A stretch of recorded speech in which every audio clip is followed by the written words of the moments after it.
Olá, seja bem-vindo e bem-vinda ao programa da TV Surdo, o programa que dá voz às pessoas com deficiência.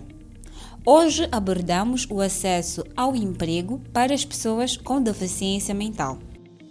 O acesso ao emprego para pessoas com deficiência mental continua a ser um desafio em Moçambique. Guilherme, Ângela e Edgar são exemplos de jovens com deficiência que enfrentam barreiras para aceder ao emprego. Como alternativa, eles desenvolvem um negócio informal, mas o seu maior sonho é ter um emprego. Chama-se Guilherme Tamela. É um jovem com deficiência. Devido à sua condição, o acesso ao emprego tem sido um desafio. Assim, eu andava muito pensativo por causa das condições de casa. Eu quando estudava, quando consegui fazer sétima classe, o que acontecia, nós tínhamos dificuldade quase em tudo, nem um sítio para dormir, não tínhamos, tinha uma casinha muito pequena, éramos 3 irmãos. Então a partir daí eu comecei a pensar muito. Às vezes outras coisas me culpava, muita coisa, mas depois parei de estudar. Quando parei de estudar foi antes de começar a doença. Mas depois, quando comecei a trabalhar lá onde trabalho, né? A doença depois de 2 anos manifestou-se. Eu não sei como começou, mas eu só posso explicar que eu andava pensativo, muito pensativo, em querer mudar as condições da casa. Essa casa não estava assim.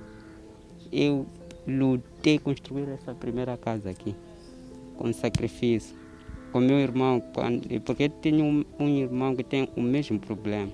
Então esse irmão desapareceu.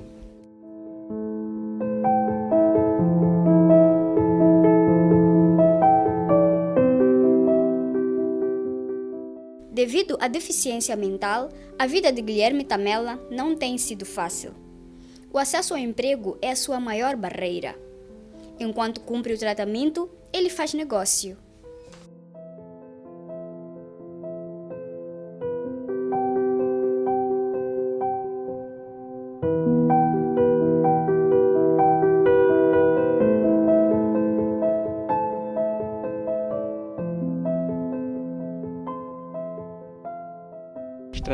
Os tratamentos eram pesados, então interrompia, porque qualquer pessoa que segue esses tratamentos é difícil não interromper, porque os comprimidos que nos dão, acho que os médicos não conhecem se esses comprimidos vão combinar com seu organismo.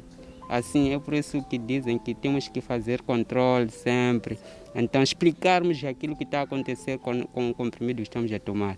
Então, eu fazia isso. Sempre os comprimidos eram muito fortes em relação a mim. Porque se eu... Tal como Guilherme, Ângela e Edgar também vivem o mesmo dilema. Eu sou gêmea, então nasci assim.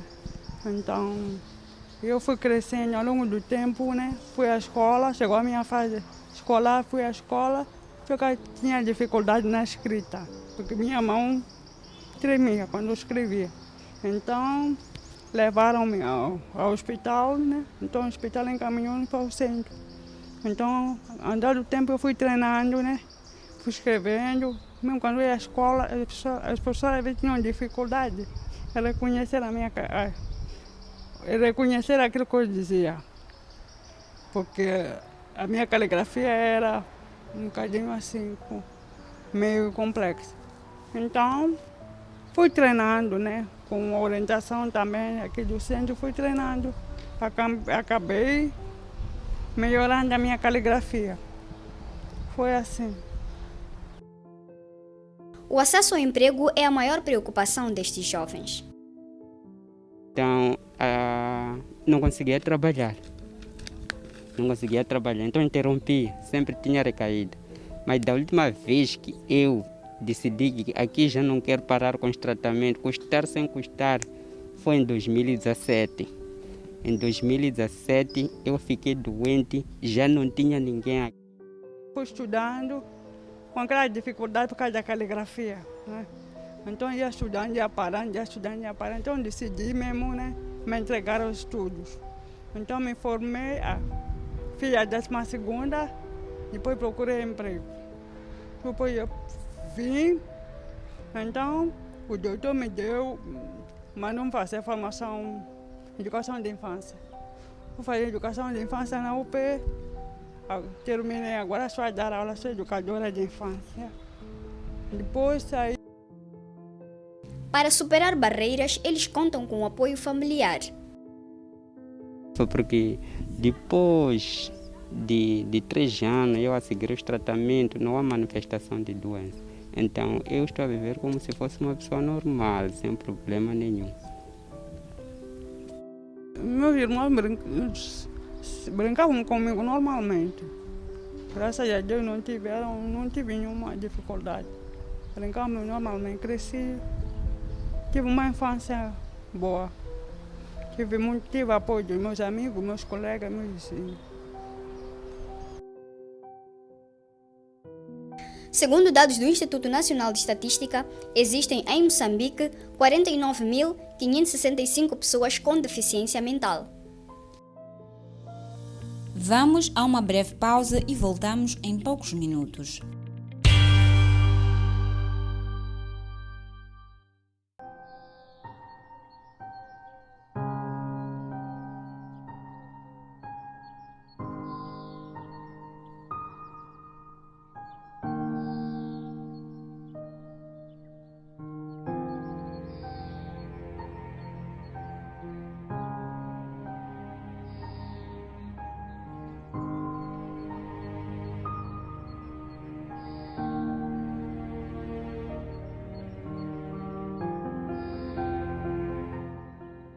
Olá, Maria.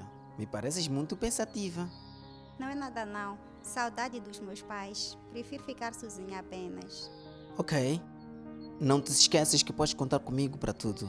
Fique bem.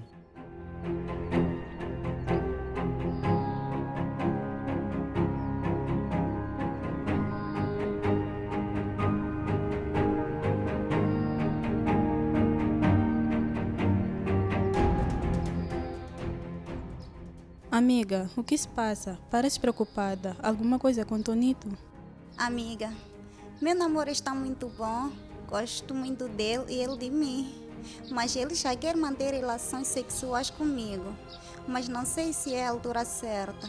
Gostaria muito de conversar com alguém sobre esses assuntos e buscar conselhos.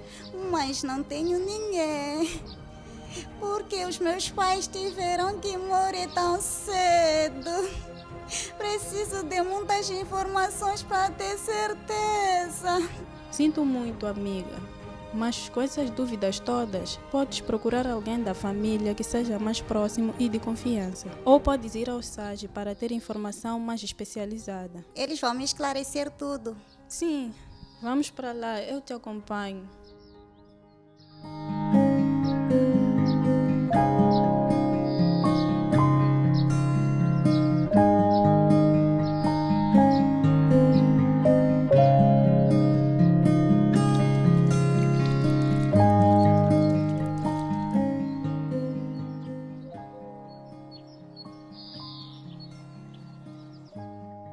Olá, seja bem-vinda. Entre. O SAGE, Serviço Amigo dos Adolescentes e Jovens. É um serviço gratuito e existe nas unidades sanitárias daqui do distrito para atendimento aos adolescentes e jovens dos 10 aos 24 anos para informações, conselhos e serviços sobre a sua vida sexual e reprodutiva, como, por exemplo, o planeamento familiar, as ITS, o HIV, a violência baseada no gênero, aborto seguro, vacinação, nutrição, saúde mental e muito mais. Tudo de forma rápida, segura, confidencial e com técnicos de saúde especializados. Muitas vezes você se pergunta: com quem eu namoro? Está na hora de me casar? Será que devo ter filhos? Qual é melhor? Preservativo ou pílula? é seu direito de ter respostas e opinião própria para estas perguntas. Oh, Felizmina, pois, nós temos o direito de escolher o melhor para nós e para o nosso corpo. Pois, amiga. E então, já foste à consulta na unidade sanitária ter com a enfermeira para saber da saúde do meu sobrinho? Tenho adiado muito. É que não sei como me comunicar com a enfermeira. Oh, Lisete, significa que nunca foste conversar com os técnicos de saúde para ter aconselhamento ou fazer testagem de doenças de transmissão sexual e outra coisa sobre saúde sexual e reprodutiva.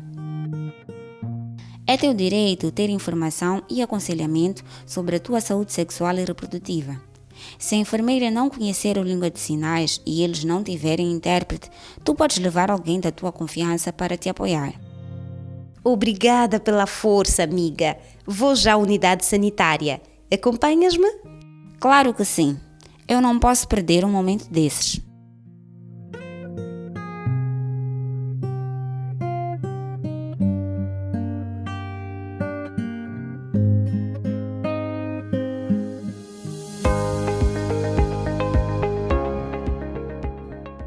Sabes, Felizmina, foi bom ter visto aquele vídeo. Nunca ninguém me falou sobre os meus direitos sexuais e reprodutivos. Já devias ter ouvido falar. Todos devem ter acesso à informação e ser educados para tomarem decisões acertadas sobre sua sexualidade, até mesmo sobre se é ou não a altura certa para se ter filhos.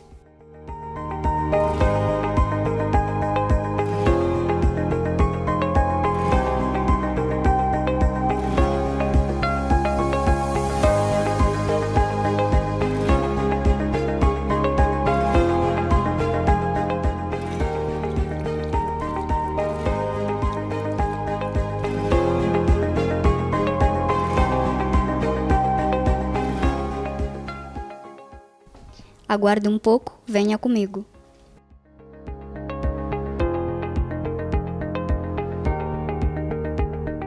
Enfermeira, eu sou surda. Espera um pouco.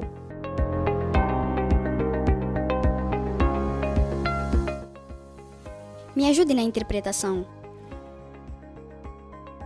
Enfermeira, estou grávida. Não me sinto preparada. Estou preocupada, não sei exatamente o que vai acontecer quando o bebê nascer. Não te preocupes, só tens de sentar com o teu parceiro e juntos encontrar uma forma de resolver o problema.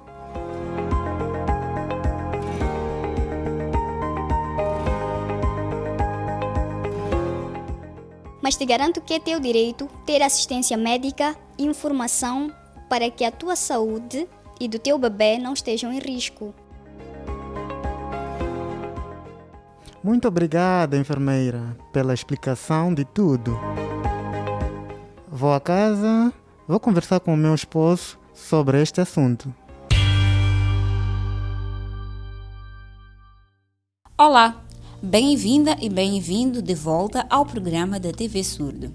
Num dia em que estamos a falar do acesso ao emprego para pessoas com deficiência mental. No bloco anterior, trouxemos histórias de jovens com deficiência que buscam um emprego.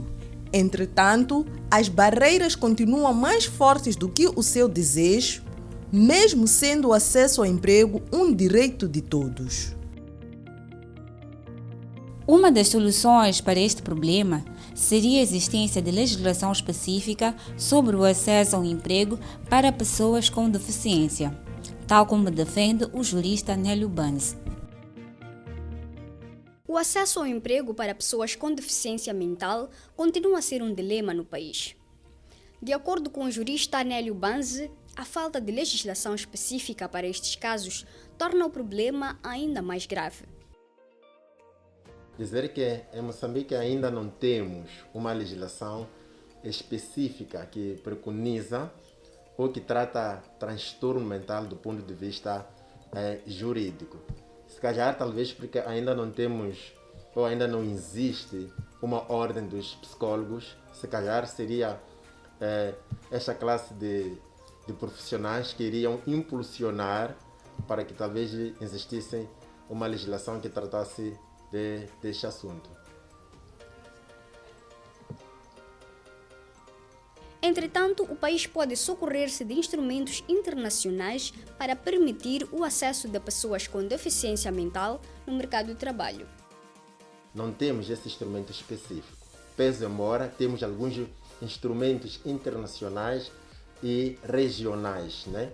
Por exemplo, falamos da Declaração Universal dos Direitos Humanos. Temos também a Convenção contra a Tortura, adaptada pela Assembleia Geral da ONU. Bem como temos a nível regional, temos a Carta Africana dos Direitos Humanos e dos Povos. Então, esses são alguns instrumentos legais que acautelam a dignidade humana. Os direitos, por exemplo, os direitos à liberdade, à igualdade de tratamento, o acesso à justiça, bem como a dignidade humana, independentemente de que situação ou circunstância que a pessoa se encontra. Em particular, para essa classe de pessoas que sofrem de transtorno mental. Apesar de ter esses transtornos, são pessoas que têm direito à dignidade humana. São pessoas que têm direito a acesso a direitos fundamentais. Pese embora esses direitos fundamentais a essa... Nélio Banzi prossegue.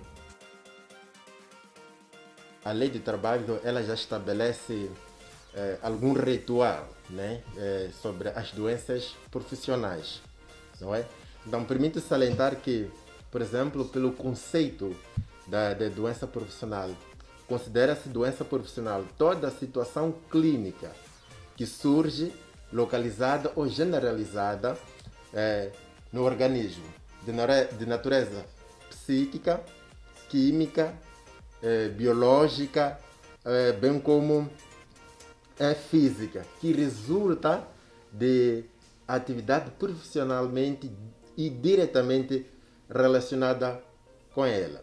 Então, para poder se apurar esta questão de algum benefício, temos uma lista, não é? Lista nacional de doenças profissionais. Então, para que o trabalhador possa se beneficiar desse regulamento, assim como da lei de trabalho, há um conjunto de processos que o trabalhador deve seguir, que é provar o seu estado clínico a nível psíquico. Então, este acompanhamento, a entidade empregadora pode dar o seu acompanhamento para poder ter um laudo pericial que possa ajudar a esclarecer em que nível ou em estado de santidade este funcionário, este colaborador ou este trabalhador se encontra. Segundo a Lei do Trabalho, artigo 28, o empregador deve promover a adoção de medidas adequadas para que o trabalhador com deficiência ou doença crônica goze dos mesmos direitos e obedeça aos mesmos deveres dos demais trabalhadores no que respeita ao acesso ao emprego, formação e promoção profissionais, bem como as condições de trabalho adequadas ao exercício de atividade socialmente útil, tendo em conta especificidades inerentes à sua capacidade de trabalho reduzida. Entretanto, não basta que as pessoas com deficiência sejam empregadas, é necessário que se criem condições de trabalho adequadas a cada tipologia e especificidade da deficiência. Elda Kanda e José Bambo, psicólogo e sociólogo respectivamente, dizem que empregar pessoas com deficiência mental, mais do que ser um dever, ajuda a melhorar a autoestima desta camada social.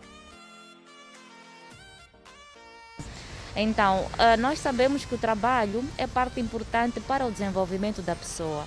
Através do trabalho, as pessoas adquirem autonomia financeira, sentem-se que fazem parte de uma sociedade, também promove a autoestima do indivíduo e também é importante para a realização pessoal. E nós, quando olhamos para a definição da deficiência, que provavelmente pode ser um dos fatores que contribui para que essas pessoas sejam estigmatizadas, cada indivíduo é diferente, cada indivíduo tem o seu nível de desenvolvimento. E dois indivíduos podem ter, por exemplo, uma deficiência mental, mas ter um funcionamento completamente diferente. E nós, quando vamos olhar para o indivíduo com deficiência mental, o que nós queremos perceber é como é que este indivíduo pode se adaptar na sociedade, que tipo de apoio é que este indivíduo deve receber para efetivamente ele poder contribuir na sociedade. E nós percebemos que quando o indivíduo tem, por exemplo, uma deficiência mental leve, ele de alguma forma pode participar, ele pode trabalhar, ele pode ir à escola. É claro que ele pode ter dificuldades, pode ter limitações, mas se nós acompanharmos, este indivíduo pode efetivamente desenvolver aquilo que são as suas atividades, pode efetivamente contribuir para a sociedade, para si e também para a sua família. Então, o mais importante é tentar perceber, dentro daquilo que é o nível de dificuldade, ou nível de deficiência que o indivíduo apresenta, como é que este indivíduo pode participar? Que tipo de apoios é que este indivíduo deve receber? Neste caso é um acompanhamento que ele deve receber para efetivamente continuar a contribuir e continuar a desenvolver aquilo que são as suas atividades. Pode haver discriminação, pode haver afastamento destas pessoas para o efeito de reinserção social. Mas o papel das entidades e também a certificação de que esta pessoa está recuperada é um elemento fundamental para a sua integração.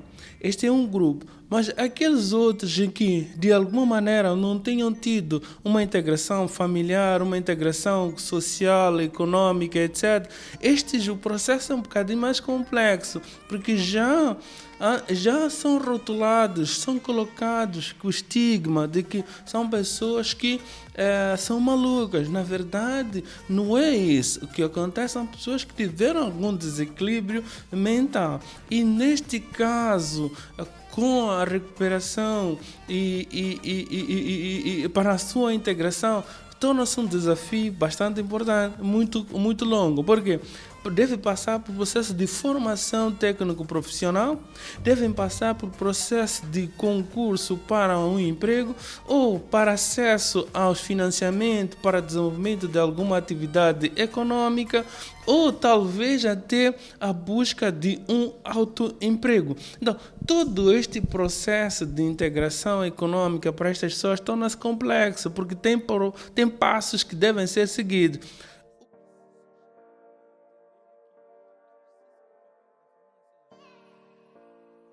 De acordo com a psicóloga Elda Kanda, é importante que o empregador avalie as condições de trabalho das pessoas com deficiência para evitar a ocorrência de acidentes e outros imprevistos.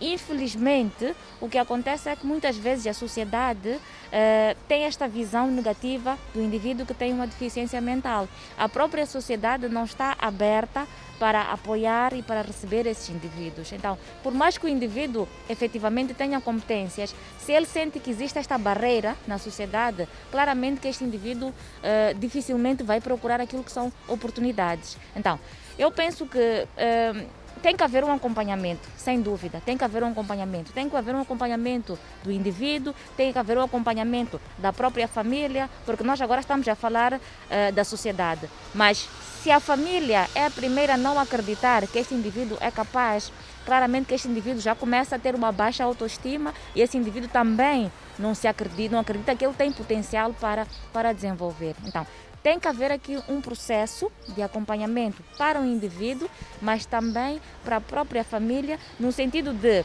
se identificar estas competências que o indivíduo tem e, juntamente com a família e com as instituições que podem receber, encontrar a melhor área que o indivíduo pode efetivamente trabalhar. O sociólogo José Bambo considera que a principal barreira que deve ser removida no acesso ao emprego para as pessoas com deficiência é a discriminação. Os elementos que acabam ocorrendo aí é a questão de que discriminação torna-se barreira, discriminação torna-se fechamento, a discriminação acaba impedindo acesso a outros benefícios sociais, como por exemplo a formação técnico-profissional, a questão da educação, acesso ao emprego, entre outros elementos. Então, estamos a notar que o facto de existir discriminação já fecha muitas outras coisas. Então, é preciso trabalhar-se nesse caso com a eliminação da discriminação, com a redução desses fatores que impedem a participação da pessoa. Então, este é um grande problema e que é preciso... Desta forma, a família e a sociedade desempenham um papel fundamental no acesso ao emprego para pessoas com deficiência mental. Na verdade, quando nós vamos fazer um processo de orientação vocacional, nós estamos a tentar identificar quais são as áreas que o indivíduo tem interesse e, acima de tudo, quais são as competências que o indivíduo apresenta. Quando nós vamos integrar este indivíduo numa vaga, nós temos que perceber quais são as exigências desta vaga e como é que estas exigências podem se conjugar com as características que o indivíduo apresenta.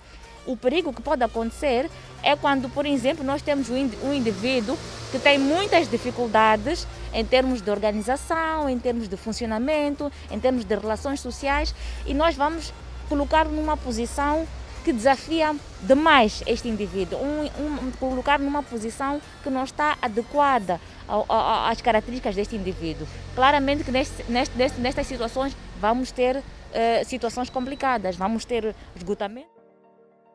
É preciso que o papel da família seja forte, no sentido de apoiar para acesso à formação técnico-profissional e quanto maior integração, tanto na atividade econômica ou social, mais facilmente esta pessoa se integra na sociedade. Facilmente esta pessoa se reabilita, porque a reabilitação é resultado da ocupação que a pessoa deve ter, independentemente da condição em que esta pessoa esteja ou tenha estado no passado de alguma doença mental ou não. Toda atividade econômica é um processo de reabilitação, é um processo de integração e que todos... O acesso ao emprego para as pessoas com deficiência é um direito consagrado na Lei do Trabalho. Agora, vamos a mais uma aula de Língua de Sinais de Moçambique. Olá, bem-vindo e bem-vinda à aula de Língua de Sinais de Moçambique.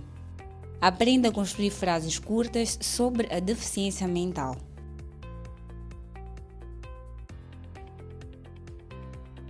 Deficiência mental não é eficiência. A pessoa com deficiência mental pode trabalhar.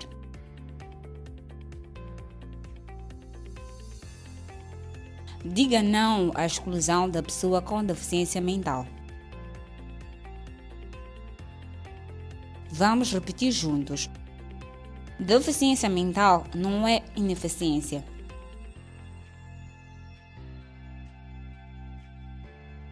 A pessoa com deficiência mental pode trabalhar. Diga não à exclusão da pessoa com deficiência mental. Não se esqueça de exercitar aí em casa. Até a próxima aula. A Covid-19 é uma realidade. Cuide de si e da sua família. Nós voltamos daqui a 7 dias.